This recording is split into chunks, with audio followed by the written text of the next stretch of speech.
क्या आपने सोचा है कि रुपया आखिर डॉलर के मुकाबले क्यों गिर रहा है? तो हम इस वीडियो में जानेंगे, चर्चा करेंगे कि आखिर डॉलर की डिमांड क्यों बढ़ रही है। तो हम दो विषयों पर चर्चा करेंगे, वैश्विक कारण और दूसरा घरेलू कारण पे। अब वैश्विक कारण पर अगर हम चर्चा करें, वैश्विक कारण पर अगर हम चर्चा करें तो अमेरिकी आर्थिक डेटा के रिपोर्ट को अगर देखें तो उम्मीद से ज़्यादा जॉब दी गई। उसमें लिखा गया है कि 2,56,000 नौकरियां दी गई, जबकि उम्मीद 1,60,000 नौकरी की गई थी। अब इससे क्या होगा, जो विदेशी इन्वेस्टर है वो अमेरिका में अपना पैसा इन्वेस्ट करेंगे, क्योंकि वहाँ उन्हें प्रॉफिट होगा, क्योंकि वहाँ बेरोज़गारी दर 4.2% से घट के 4.1% हो गई, क्योंकि वहाँ जॉब ज़्यादा मिलेंगे, लोगों को काम ज़्यादा मिलेगा, जिससे इन्वेस्टर को मुनाफा हो सकता है, फ़ायदा मिलेगा।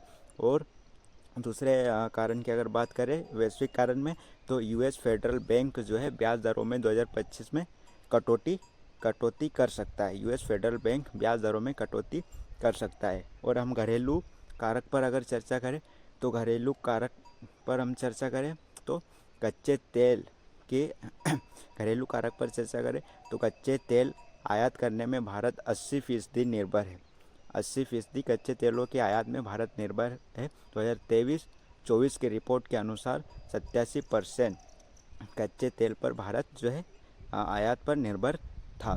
अब कच्चे तेल के दाम में बढ़ोतरी के कारण रुपए में गिरावट हुई। और दूसरा जो सबसे मेन कारक है वो है विदेशी जो इन्वेस्टर थे, वो भारतीय बाजार से कम 4.2 बिलियन डॉलर जो है निकाले गए विदेशी इन्वेस्टर के द्वारा, उनका पैसा। ठीक है, इससे क्या कि भारतीय बाजार में आपको मंदी देखने को मिल सकती है और रुपए में गिरावट देखने को मिल सकती है। अब इससे रुपए गिरने से क्या होगा कि महंगाई बढ़ेगी, डीजल पेट्रोल जो है वो महंगा होगा और आम जनता जो है महंगाई की कीमत आम जनता को चुकानी पड़ सकती है।